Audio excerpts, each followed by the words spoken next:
Hello everyone. तो कैसा लग रहा है सॉलिड स्टेट पढ़ के? इजी चैप्टर है ना बहुत। अभी तो जनरल पार्ट स्टार्ट हुआ है केमिस्ट्री का। तो आज हम जो पार्ट स्टार्ट करने वाले हैं उसमें मैथमेटिकल पार्ट है थोड़ा सा, ठीक है। कुछ आपको इमेजिन भी करना पड़ेगा और कुछ उसमें मैथ का पार्ट भी है, ठीक है। आई होप आपको समझ में आएगा, बट पूरी ट्राई करूँगी आज वाला टॉपिक आपको अच्छे से आए। अगर आपको समझ नहीं आता है कुछ भी तो आप कमेंट बॉक्स में आपके वो लिखिए, थॉट्स लिखिए कि हमें ये चीज़ समझ नहीं आ रही है। आपके क्वेश्चन हैं कुछ, वो भी लिख सकते हैं आप, आपको आंसर दे देंगे। चलिए आज का टॉपिक स्टार्ट करते हैं। तो आज का टॉपिक है close packing in crystal.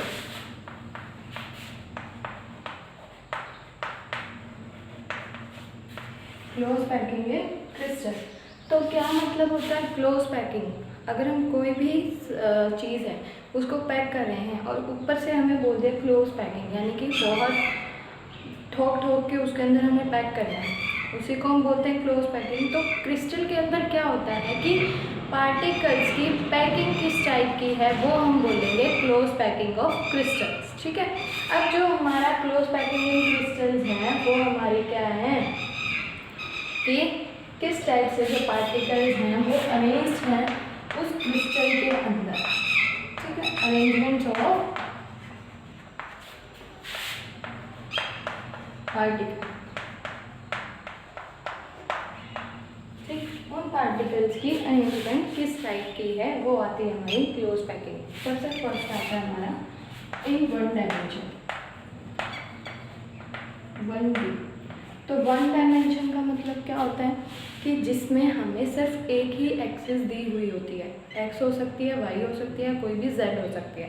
As we know, जैसे हम मैथ में ड्रॉ करते हैं कि 3 एक्सिस हमारे पास प्रेजेंट होती हैं, एक्स, वाई एंड जेड। तो वन डायमेंशन में क्या होता है कि सिर्फ एक एक्सिस होती है, यानी कि एक रो होगी। रो मतलब वो एक्स एक्सिस भी हो सकती है, वाई एक्सिस भी हो सकती है, या जेड एक्सिस भी हो सकती है। तो वन डायमेंशन में जो पार्टिकल्स हैं वो अरेंज होंगे एक एक्सिस के अलावा। Particles are arranged along only one axis, ठीक है। एक एक्सिस के अलावा होंगे। मान लिया हमने पार्टिकल्स को अरेंज करना है,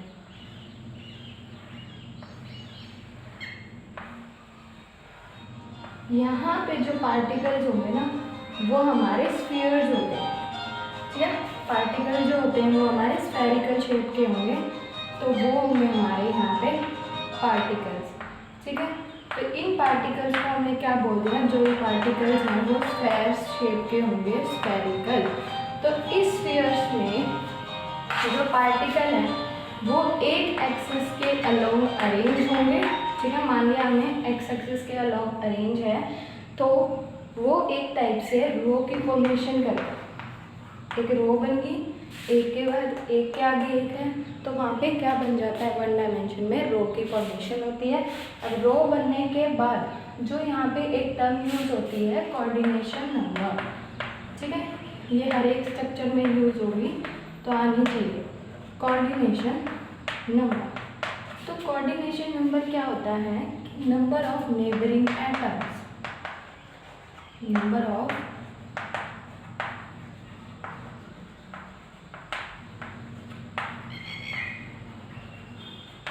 नेबरिंग एटम्स। मतलब अब कोई भी एक पार्टिकल है कि उसको उसके पास में कितने पार्टिकल हैं जो उसको टच कर रहे हैं, मतलब उस पार्टिकल के कितने पड़ोसी हैं, वो क्या होंगे, नेबरिंग एटम्स। तो उसी से हमें पता लगेगा कि कोऑर्डिनेशन नंबर क्या है। जैसे सपोज करो हमें दिया हुआ है ये पार्ट, ये वाला, हमें इस स्फीयर का कोऑर्डिनेशन नंबर निकालना है। तो इस स्फीयर को कौन से दो स्फीयर जो स्फीयर्स हैं वो टच कर रहे हैं, एक ये कर रहा है, एक ये कर रहा है, ठीक है। तो इस स्फीयर में जो ये जो दो स्फीयर्स हैं वो उसको टच कर रहे हैं, तो इसका कोऑर्डिनेशन नंबर कितना हो गया, 2 हो गया ना। जो ये जो स्फीयर हैं इसका कोऑर्डिनेशन नंबर कितना हुआ, क्योंकि ये 2 स्फीयर इसको टच कर रहे हैं तो इसका कोऑर्डिनेशन नंबर हो गया 2। अब मैं इसी टाइप से अगर मान लो इस स्फीयर की बात करूँ, इस स्फीयर को हमने ले लिया, ठीक है, इस स्फीयर को लिया, इसको भी तो 2 स्फीयर ही कंसीडर कर वो टच कर रहे हैं ना। तो कहने का मतलब ये है कि जब हम 1 डायमेंशन की बात करते हैं, चाहे कोई भी स्फीयर हम ले लें, उसका कोऑर्डिनेशन नंबर हमेशा 2 रहेगा। और कोऑर्डिनेशन नंबर क्या होता है कि उसको कितने पार्टिकल टच कर रहे हैं या उस स्फीयर के अराउंड कितने ऐसे स्फीयर्स हैं जो उसको सराउंड कर रहे हैं। Clear is this? ये था हमारा 1 डायमेंशन का। नेक्स्ट आता है हमारा 2 डायमेंशन।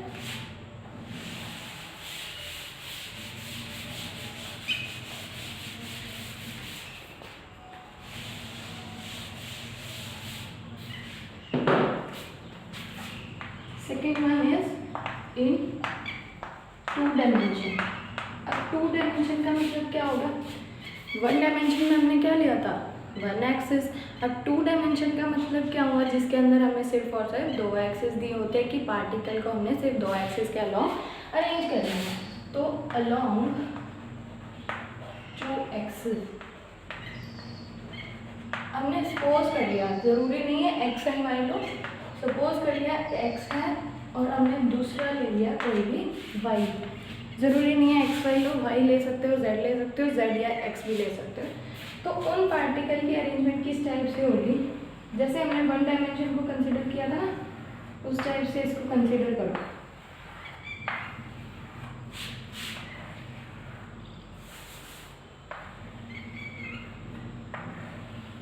ये हमने बना लिया। ये क्या है? एक रो है, ठीक है। अब देखो ध्यान से समझना, इस रो के बाद जो हम नेक्स्ट रो बिल्कुल इस सिमिलर टाइप की अरेंजमेंट की रो इसके आगे अटैच करेंगे, ठीक है। सपोज कर लिया मैंने इसके ऊपर जो ये पार्टिकल्स हैं इनको इस टाइप से रख दिया, ठीक है ना, इनको इस टाइप से रख दिया। एक और रो ले लेते हैं,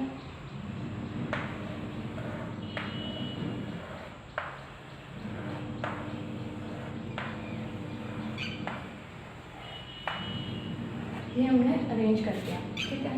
अब देखो इसमें क्या कहने का मतलब है।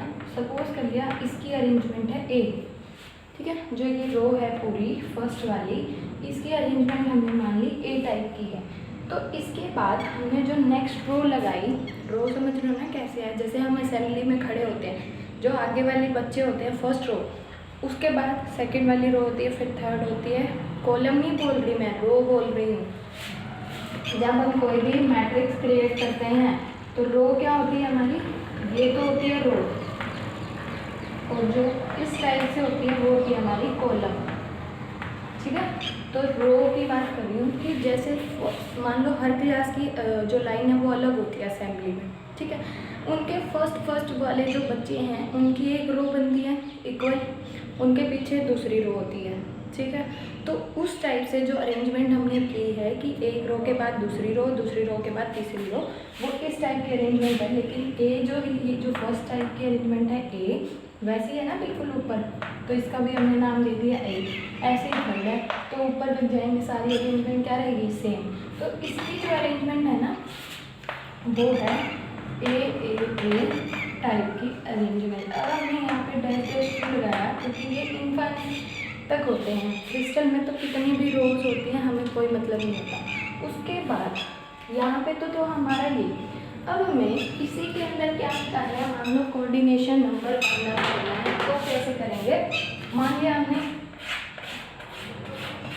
इस स्फीयर का कोऑर्डिनेशन नंबर निकालना है, ठीक है। इस स्फीयर का कोऑर्डिनेशन नंबर हमें फाइंड आउट करना है। तो देखो कितने स्फीयर इसको टच कर रहे हैं, एक बार खुद इमेजिन करो। देखो इसकी बाउंड्री से एक स्फीयर ये टच कर रहा है, सेकेंड, थर्ड एंड फोर्थ। इसके अलावा कोई और स्फीयर इसकी बाउंड्री से टच कर रहा है? नहीं कर रहा। तो जब हम इसके स्ट्रक्चर देखते हैं, ये बनती है इस टाइप से स्क्वायर फॉर्मेशन, ठीक है। इसलिए इस अरेंजमेंट की वजह से इसका नाम पड़ा स्क्वायर क्लोज पैकेट, ठीक है, इसका नाम पड़ा स्क्वायर क्लोज पैकेट। ये था हमारा 2 डायमेंशन का फर्स्ट पार्ट। अब क्या हो सकता है, इसको रख कर देती हूँ। दूसरी पॉसिबिलिटी क्या हो सकती है 2 डायमेंशन में, हमने क्या किया, अभी तो एक बॉल के पीछे एक बॉल रखी, लेकिन दूसरी पॉसिबिलिटी भी हो सकती है, जैसे ये देखो,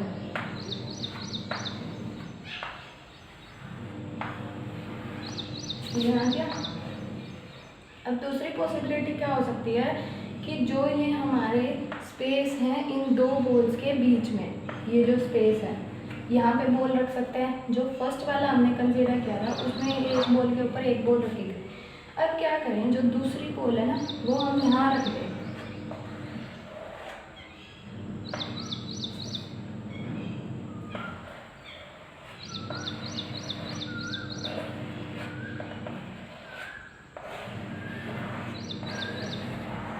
ठीक है, रख दी। अब जो तीसरी लेयर आएगी ना वो क्या होगी, इनके ऊपर, जैसे इनके बीच में ये स्पेस बच गया यहाँ पे, तो इसको हमने जनरली एक और बॉल कंसीडर करते हैं, इसके ऊपर एक और बॉल आएगी,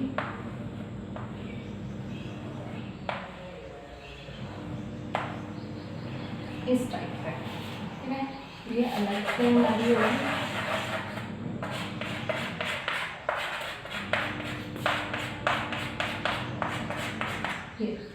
अब हमने क्या किया, इस लेयर को कंसीडर किया एक, ठीक है, इस एक लेयर को किया, लेकिन क्या सेकंड लेयर की अरेंजमेंट फर्स्ट के रिजेंबल कर रही है, नहीं कर रही, तो हमने इसको मान लिया जनरली बी। फिर हमने क्या देखा कि जो ए टाइप की है ना, जो हमारी ए टाइप की जो वो है थर्ड लेयर है, वो कौन सी होगी, ए टाइप की। क्यों, क्योंकि जो थर्ड वाली लेयर है वो फर्स्ट के बिल्कुल सिमिलर है, ठीक है। अब आती है बात कोऑर्डिनेशन नंबर की। मान लिया हमने क्या करना है, इस स्फीयर का कोऑर्डिनेशन नंबर फाइंड आउट करना है, ठीक है। इसके नीचे भी लेयर होती हैं, इसके ऊपर भी लेयर होगी, बहुत सारी लेयर्स होती हैं, इसका हमें कोऑर्डिनेशन नंबर फाइंड आउट करना है। तो कितने स्फीयर इसको टच कर रहे हैं, ये जो स्फीयर है ना, ये जो मैंने बनाए हैं, ये इसको टच करेंगे,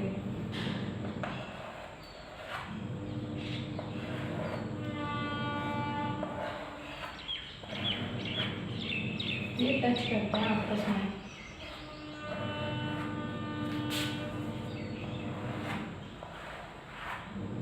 ठीक है।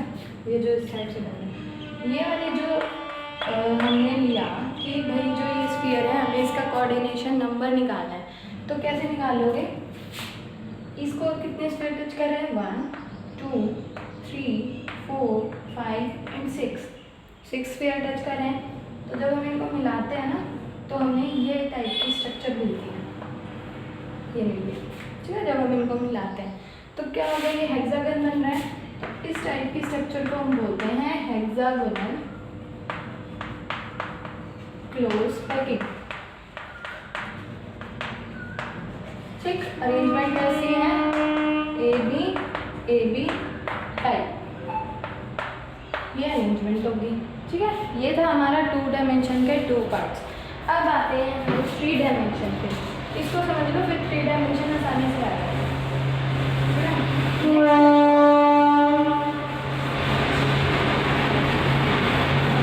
नेक्स्ट हमारा आता है 3 डायमेंशन।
कौन सी अरेंजमेंट है? Square arrangement.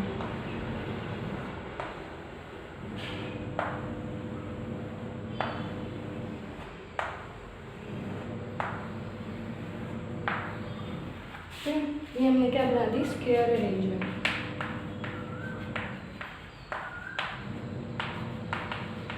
अब देखो 3 डायमेंशन में क्या फ़र्क पड़ता है।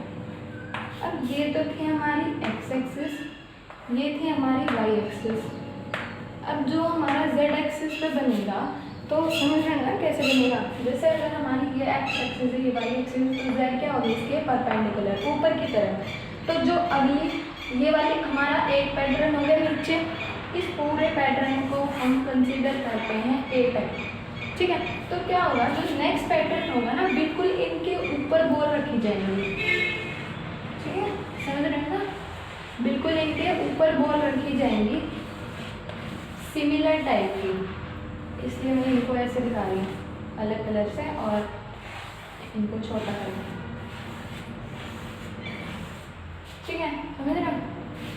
नीचे एक लेयर दी, ऊपर मैंने पिंक बॉल की एक और लेयर रख दी, इनके ऊपर मान लो मैं ब्लू कलर की और लेयर रख देती हूँ, ऊपर फिर पर्पल। इस टाइप से जो लेयर है वो इस तरीके से बनती जाए। मान लिया वाइट जो लेयर थी वो नीचे है, ठीक है। अब दूसरी लेयर जो मैंने बनाई है पिंक, वो मैंने इस तरह रख दी, तीसरी फिर ऐसे रख दी, फिर ऐसे रख दी, फिर ऐसे रख दी।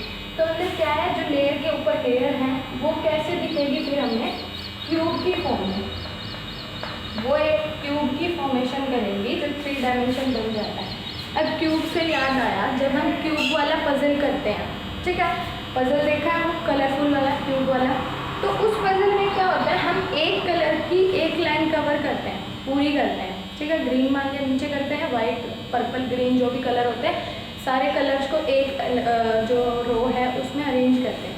तो उसके अंदर क्या होता है कि नीचे मान लिया हमारी वाइट लेयर है, ठीक है, फिर हमने मान लिया हमारी पिंक लेयर है, ठीक, फिर हमने मान लिया हमारी ब्लू लेयर, ठीक।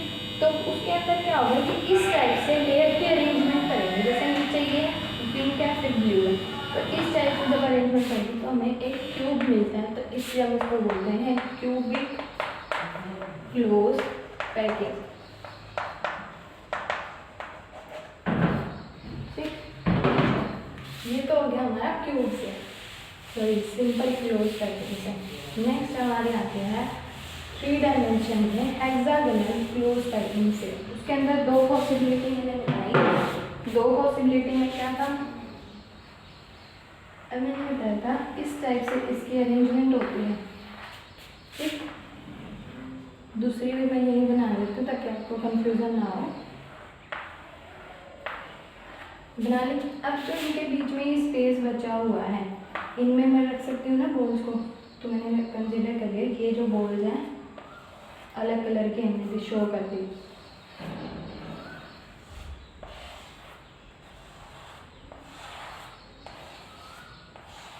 ठीक, जो थर्ड लेयर आएगी वो इनके ऊपर रखी जाएगी।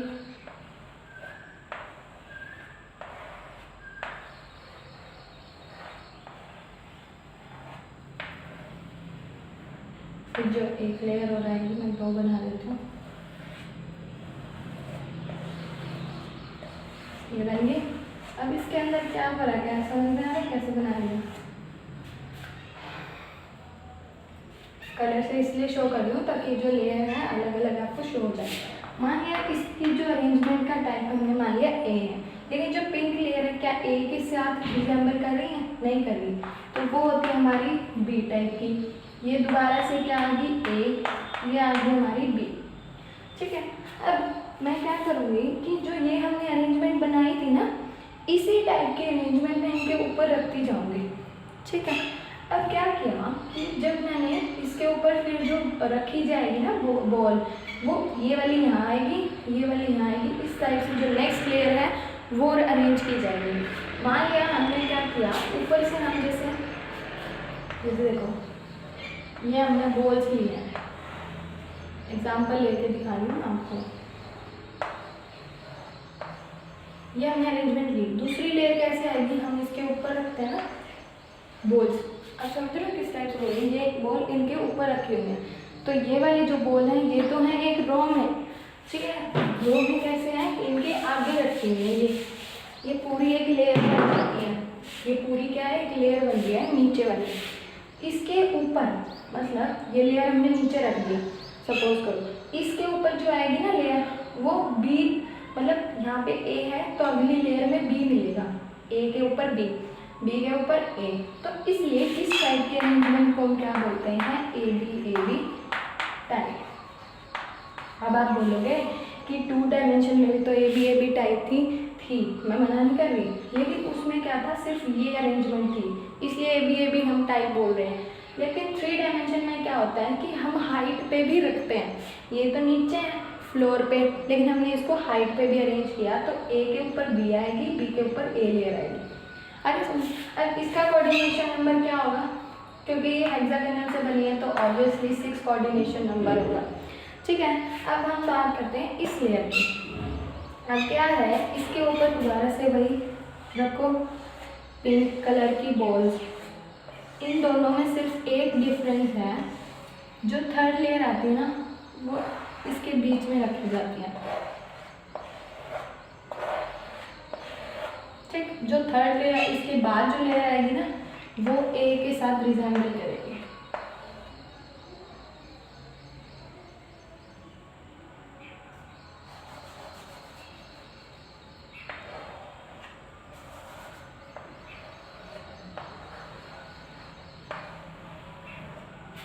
तो जब हम देखते हैं ना, ये बॉल्स देखो मैच कर रही है ना एक दूसरे से, तो ये जो टाइप होगा ना, ये होगा हमारा ए टाइप, ये अलग टाइप की है बी, ये अलग टाइप की है सी। लेकिन जो नेक्स्ट स्टार्ट हो रही है दोबारा से ए स्टार्ट हो गया, तो इस टाइप के अरेंजमेंट को हम बोलते हैं ए बी सी टाइप।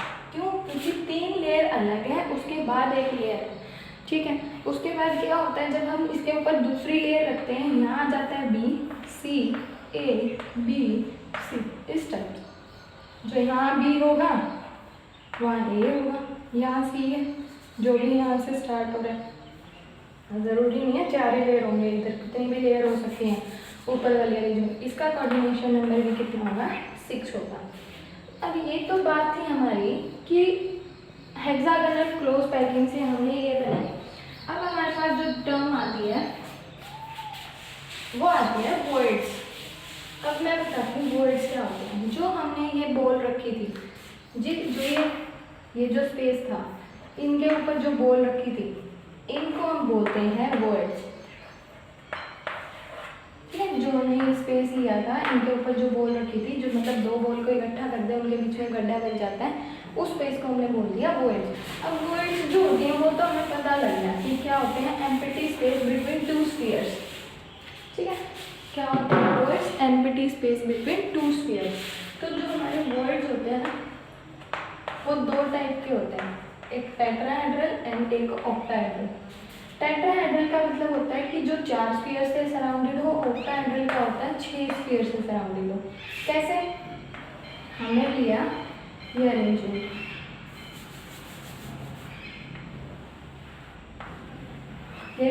ये वॉइड है, इसको कवर कैसे करें इसको कवर। इसके ऊपर मैं क्या करूँ, एक बॉल रख दूँ, हो जाएगा कवर। दूसरी अरेंजमेंट किस टाइप से हो सकती है, या तो एक बॉल रखूँ इसको अरेंज करने के लिए, या इसी टाइप का पैटर्न रख दूँ ऊपर।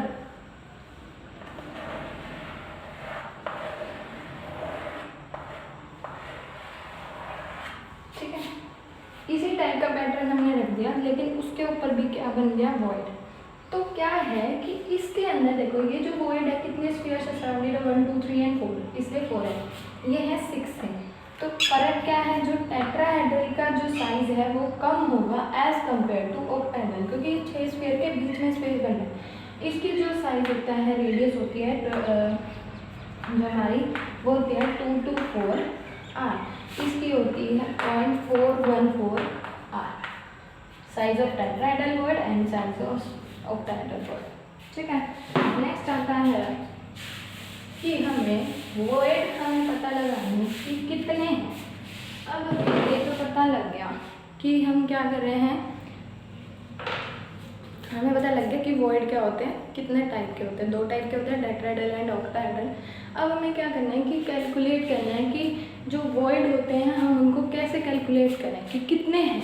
तो कैलकुलेशन ऑफ वॉइड,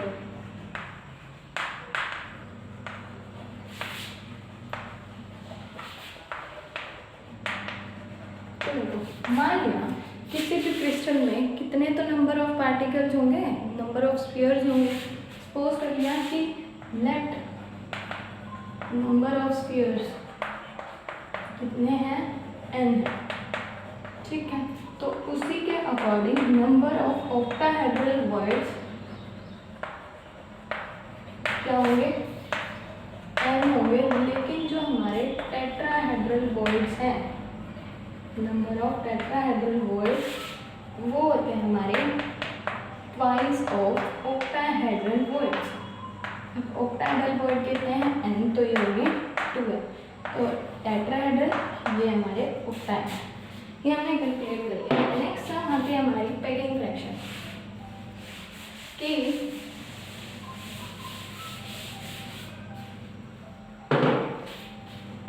नेक्स्ट आता है मेरा पैकिंग फ्रैक्शन।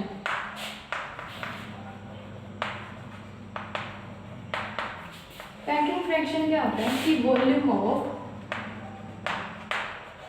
स्पेस ऑक्यूपाइड, कि वॉल्यूम या स्पेस ऑक्यूपाइड बाय स्फीयर्स, ठीक है। कितना स्फीयर्स हैं पे आए। तो हमने 3 टाइप पढ़े थे इन सिंपल क्यूबिक। सबसे फर्स्ट पार्ट हम करते हैं सिंपल क्यूबिक में। जब हम सिंपल क्यूब बनाते हैं, ठीक है, सिंपल क्यूबिक अरेंजमेंट जब हम ड्रॉ करते हैं, तो हमने पिछले लेक्चर में किया था। सिंपल क्यूबिक क्या होता है, जिसके अंदर जो कॉर्नर्स हैं उनके ऊपर पार्टिकल्स होंगे, ठीक है। उन कॉर्नर्स पे पार्टिकल होंगे तो इन ऊपर वाला फेस हम ले लेते हैं। तो इनकी जो अरेंजमेंट होती है ना वो इस टाइप की होती है, ठीक। अब हमें निकालना है कि पैकिंग फ्रैक्शन क्या है। तो वो क्यूब है, तो सबसे पहले क्यूब है तो उसका वॉल्यूम कितना होगा, volume of cube A cube, क्योंकि हमने जो पूरी लेंथ है वो हमने ले ली ए। तो ये जो डिस्टेंस है ना ये पूरी ए है, ठीक है, यहाँ से यहाँ तक। ये जो है आर है, ये आर है। सपोज कर लिया ये ए है, ये बी है। तो ए बी लेट कर लिया, ए बी जो है वो क्या है 2r, लेकिन वो किसके इक्वल है ए। तो जो r है वो किसके इक्वल आएगा a/2 यहाँ से। अब वॉल्यूम ऑफ स्फीयर, क्योंकि हम स्फीयर लेके चल रहे हैं तो वॉल्यूम ऑफ स्फीयर क्या होगा 4/3 πr3, यही होता है। अब हमें ये कैलकुलेट करना है कि कितने स्फीयर्स हैं इसके अंदर। तो number of spheres in simple cubic cell कितने थे, 8 स्फीयर्स थे, लेकिन एक का कॉन्ट्रीब्यूशन 1/8 होता है तो एक ही है। तो वॉल्यूम ऑफ स्फीयर तो इतना ही होगा। तो उसके बाद हम क्या निकालते हैं, इसका पैकिंग फ्रैक्शन, ठीक है। हम निकालेंगे पैकिंग फ्रैक्शन। पैकिंग फ्रैक्शन का फॉर्मूला होता है volume of sphere divided by volume of cube, ठीक है। ये हमारा इसका फॉर्मूला होगा, volume of sphere divided by volume of cube. Sphere का वॉल्यूम हमें निकाल लिया, क्यूब का वॉल्यूम हमें पता है, तो हम यहाँ रखेंगे इसकी वैल्यू को। तो वॉल्यूम ऑफ स्फीयर क्या है 4/3 πr3 divided by A cube. अब 4/3 पाई, आर की वैल्यू हमने निकाली a/2 का cube divided by A cube. जब हम इसको निकालेंगे या सॉल्व करेंगे तो ये आएगी 54.8%, ठीक है। ये था हमारा सिंपल क्यूबिक का कि इतने परसेंट जो स्फीयर्स हैं वो उसका वॉल्यूम ऑक्यूपाई कर रहे हैं। नेक्स्ट आता है हमारा फेस सेंटर्ड। उसके अंदर हम क्या करते हैं, वॉल्यूम ऑफ स्फीयर जो क्यूब है वो तो सेम रहेगा, लेकिन फेस में क्या आ जाता है हमारा, फेस सेंटर्ड में क्या आ जाएगा, जैसे हमने स्फीयर लिया था, क्यूब लिया था, सॉरी मैं अरेंजमेंट में दिखा देती हूँ। फेस सेंटर्ड क्या होता है कि एक जो पार्टिकल है वो फेस पे भी होगा, ऊपर वाला फेस लेके चल रहे हैं, ठीक है। तो इसको जब हम इस तरह ज्वाइन करेंगे तो किस टाइप की स्ट्रक्चर हमें मिलती है,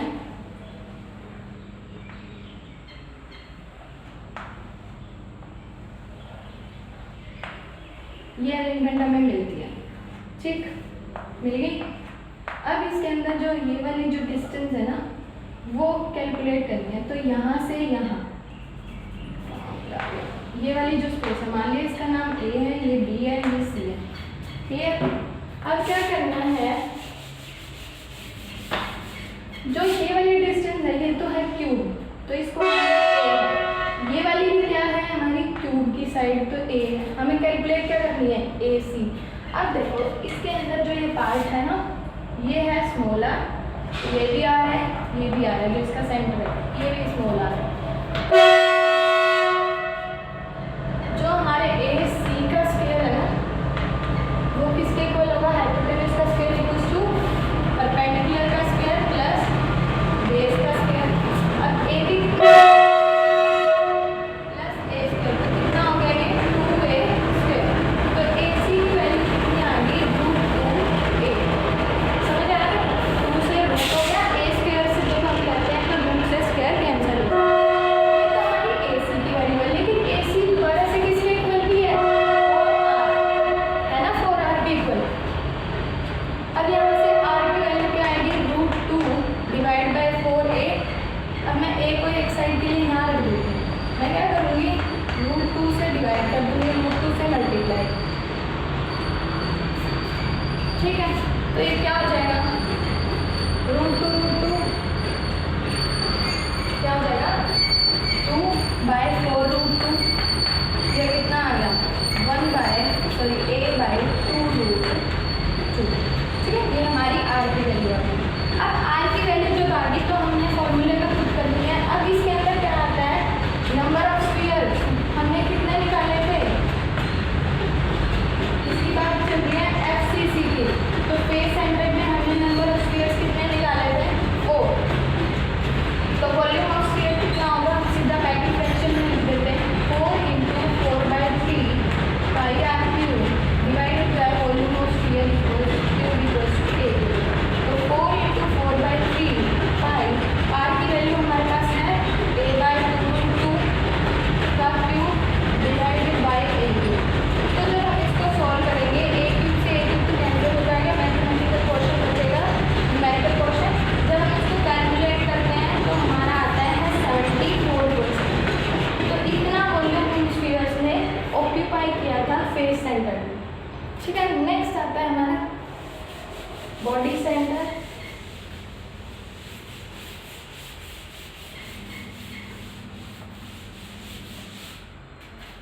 थर्ड वन आता है हमारा बॉडी सेंटर, ठीक है। हमने बना लिया क्यूब,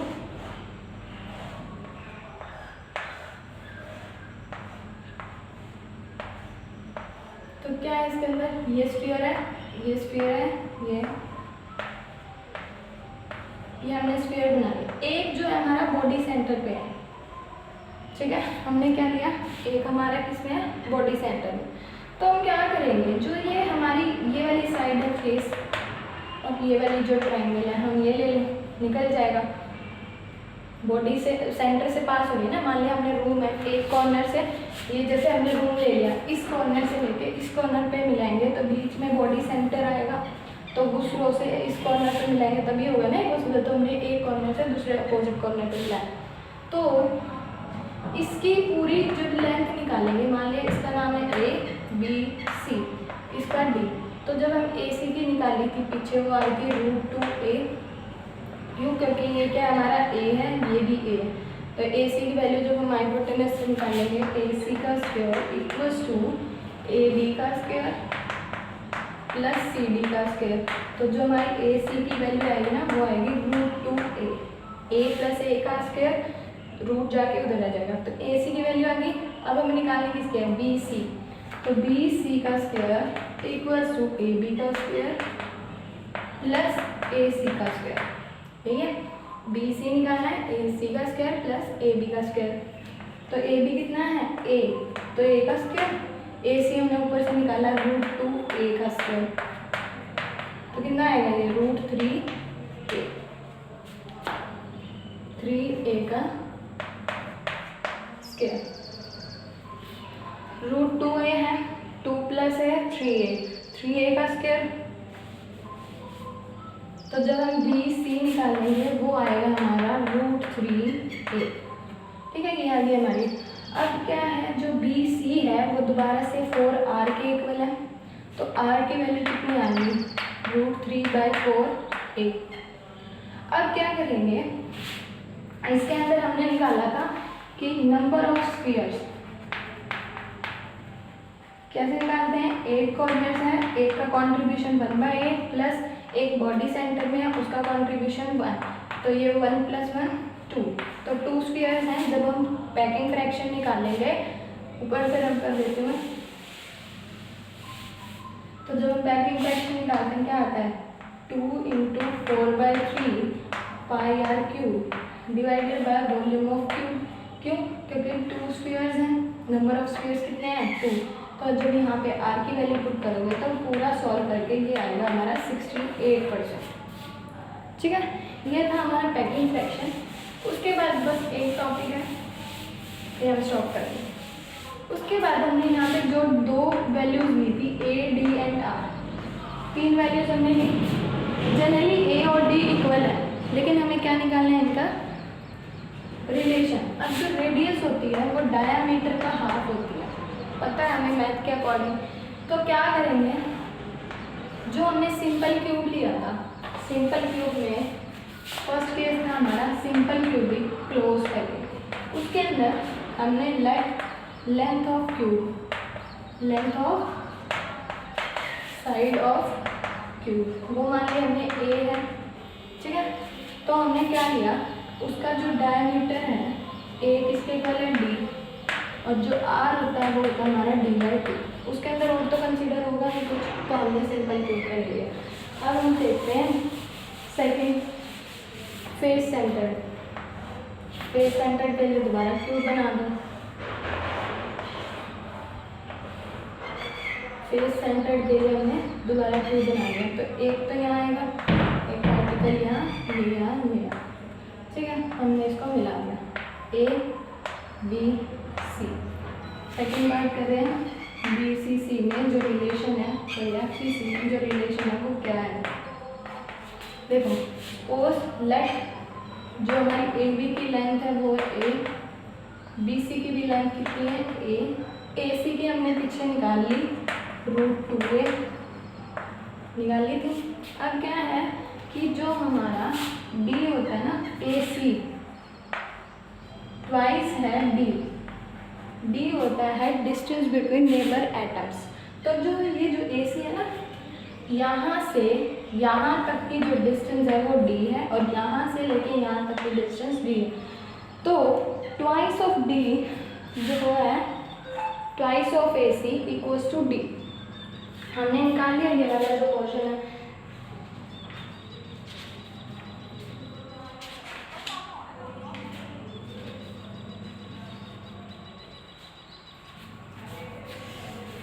D का ट्वाइस जो है वो AC के इक्वल है, 2D = AC। तो यहाँ से D किसके इक्वल आ जाएगा AC/2। AC की वैल्यू हमने निकाली √2/2 × A निकाल लेना यहाँ से, तो क्या आ जाएगा, ये हमने यहाँ पे सॉल्व करोगे तो √2 से तो मैंने मल्टीप्लाई कर लिया, √2 से हमने डिवाइड कर लिया, तो क्या बचेगा √2 2/2 × A। इस 2 से 2 कैंसिल होगा तो 1/√2। ये तो रिलेशन आया D और A के बीच में। अब जो हमारा R है वो क्या है D का हाफ। जो हमारा R होता है रेडियस वो डायमीटर का हाफ होता है, तो 1/2√2a, क्योंकि ये D है, D का हाफ किया यहाँ 2 आ गया, तो ये रिलेशन आ गया। ठीक है, ये था हमारा R और A के बीच में रिलेशन, ये D और R के और D और A के। नेक्स्ट आता है हमारा बॉडी सेंटर। बॉडी सेंटर में क्या फर्क पड़ता है, बस बॉडी सेंटर में एक यहाँ पे आ जाता है, मैं इसको अटैच कर देती हूँ इस कॉर्नर से। ठीक, इसका मैंने नाम दे दिया है। तो क्या होगा इसमें, A B C, ठीक है। अब हम इसके अंदर निकालेंगे कि किस टाइप से जो रिलेशन है वो। थर्ड आता है हमारा BCC टाइप। BCC में लेट कर लिया, जो हमारी AB की लेंथ है और BC की लेंथ है वो है A, AB BC और CD की लेंथ है A। क्यों? क्योंकि ये जो है क्यूब की साइड्स हैं। अब AD हमने निकालने के लिए BC निकालना BD निकालना पड़ेगा ना, ये वाली, तभी हम इस ट्राइंगल से निकाल सकते हैं। तो BD की वैल्यू कितनी आई थी, √2 है, लेकिन जो हमारी AD की वैल्यू आई थी पीछे हमने निकाली वो आई थी √3, और AD जो होता है वो है 4R के इक्वल, 4R है। तो यहाँ से जो R है वो कितना आ गया, √3/4A। ठीक, अब जो दूसरा है R क्या होता है, D का हाफ, तो यहाँ पे रखोगे तो R की वैल्यू ये हो जाएगा D, A के इक्वल होता है ना R। तो इसके बाद जो हमारा रिलेशन आएगा ये किसके इक्वल होता है, D का हाफ R, तो इसका रिलेशन ये भी आ सकता है। ठीक है, ये था हमारा जनरल पार्ट मैथमेटिक्स का। ठीक है, यहाँ पे आई होप आपको समझ आ गया होगा। इसके बाद हमारा थोड़ा सा पोर्शन बचा है, सिर्फ एक वीडियो लेक्चर का, थी ना छोटी सी यूनिट। लेकिन जो आज वाला पोर्शन कराया है मैथ का पार्ट है, इसको आज पढ़ने के बाद खुद से सॉल्व करके देखना और खुद समझ के देखना, फिर आपको समझ में आ जाएगा आसानी से पैकिंग फ्रैक्शन वगैरह कैसे निकालते हैं, रिलेशन कैसे निकालते हैं। ठीक है, तो साथ के साथ पढ़ते रहिए। Thank you so much, happy learning.